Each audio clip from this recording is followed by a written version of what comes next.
مثلا اسم این کاروانسرا ها نگاه کنید یه کاروانسرای اینجا هم مال مشت عزیز بوده. حالا از این برون نبردمتون. یکی که الان نگاه کنید این ساختمونای جدیدی که مینی ساخته شده که کوچن میریم تو این همش کارمسرا بوده، بعدا الان دیگه شده ساختمون شده. یکی اونجا بوده کارمسرای ما. اون دو تا کارمسرا که اونجا نشونتون داده. یکی کارمسرا بالاتر بود. حالا به کاروانسراها که رسیدیم توضیحشو میدم. اینا رو توضیحش دادم. من همه کارمسرای سید بود. خدمت شما که یک کارمسرا دوباره بغلش بود. کرد شد پشتش پارکینگ. درسته. اینجا بود. اینا همه اینجا. یعنی کاروانسراهای متعدد. ها جمیل چخت بذار یه سوالی هم از شما بکنه. جمیدم از بزرگتران باز دوغو ها؟ حالم کنی؟ قربونه سلام. یه عکسی حالا بگی من خودم توضیحش میدم. این حاج حمید پرهیزکاره. نوکرتم داغت نبینم. یا حاج حمید پرهیزکاره یکی از قدیمیای محل لباب، یعنی دیگه او قدیمی ها که اون نشون دادم اون قدیمی بعد از او این قدیم میشه. به اصطلاح شغل نازکاری و اینا داشته توی، یعنی خیلی از این منازلایی که اینجا نگاه میکنی ساخته شده ایشون سفیدش کرده از زمان اینا. حالا شما می توضیح اگه داری بده. خودت معرفی کن. چند سالته؟ من حمید پرهیزکار هستم. سنه 22 هستم. کارتون رو توضیح بدید. گچکاری بوده. بسیار. گچکاری بوده کارمون. کجا کار کردید؟ مثلا ساختمان‌های خیلی معروف کجا کار؟ معروف تو زرگری کار کردم، تو زره کار کردم. توی همین اطراف. تو محل خودم. تو محل که همه جاش. امامزاده هم کار کردید؟ تو امامزاده هم. تو امامزاده ابراهیم کار کرده. تو مسجد علی هم کار کرده.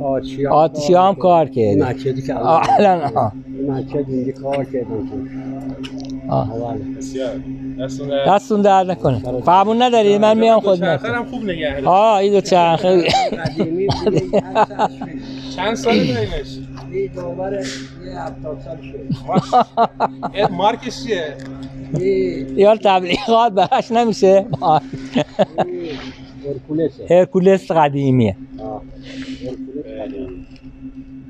آجا دست در نکنه. دستون درد نکنه آجان. میام خدمتتون به اجازت. خلاصه این معرفی تو فعلا دروازه شادوی. البته میگم که محل وسعتش خیلی زیاده. هستن هنوز. درسته. این که خدمتتون کنه. البته الان همش دیگه کارگاه و اینا شده. این همون کاروانسرایی بود که یکیش هم اینجا بوده. نه اسمشو نمیدونم مثلا اسمی نداره. این دیگه تخریب شده. مثلا این هم همونجا که بوده که باز از روستاها که توضیحش هم یه خورده آقای جعفری داد میمدن اینجا خدمتتون که عرض کنم. اتاق بوده، حیواناشون میذاشتن اینا، هرم کارهاشون انجام میگیردن و یکی دو روز میرفتن. حالا بیام یه منطقه معروفی نگاه کنید. یکی از منطقه‌ای که باز معروف هست، اینا معروف‌ها رو من باید اسم بیارم. اینجا بهش میگن سر حوزک. خب سر حوزک یکی از دکون مغازه‌های قدیمی ما اینجا مغازه کبابی بوده. یعنی الان که به اصطلاح شده میوه فروشی اینا سلام، قبلا کبابی بوده، مال مشتلی و منصور آقا روش بودن. اینجا دکون نونبای سنگکی، یکی از نونبای سنگکی محل لباب علاوه بر سید ناصر، اینجا دکون نونبای سنگکی احمد آقا بوده، خدا بیامرزتش، که اینجا نون میسدن، اینجا کباب میسدن. گفتم میتونم که توی کاروانسراها زمان قدیم مردم از روستا میمدن اینجا اتراق میکردن، یعنی شدت رفت آمد اینجا من تو من بوده، یعنی همه روزه میدونی حتی غیر روزهای جمعه تعطیلی چیا نبوده. مثلا روستایی می اومدن نگاه کن معمولا روستاهای دوربر شیراز که الان به فرض خودش دیگه شده شهره، یا مثلا حالا من میخوام اسمش نمیدونم حضور ذهن ندارم، ولی از این درواز شادایی که پا میذاشتی دباخی میرفته بالاتر همش روستا بوده الا ماشاءالله. هر کدومشون هم کت خدا داشتن و بالاخره این مسائل دیگه. حالا اسم معروفیت، یکی از مناطق معروفیت اینجا هم توضیح بدم، باز اینجا هم بقالی حاج حمیدی بود، یکی از عطاری بقالی قدیمی که من مثلا یادم هست اینجا بوده. اینا اینجا بوده. اینجا این منطقه رو بهش میگفتن سر حوزک، یعنی به این معروفیت بوده. حالا این یکی دیگه، اینجا بستنی بندی خدا بیامرز کل محمود قیصری. خب یکی از سیب زمین چارده این منصور به اصطلاح هم دیگه حالا میره تو سیب زمینی مهارم میکنه تو جاده خاکی ها.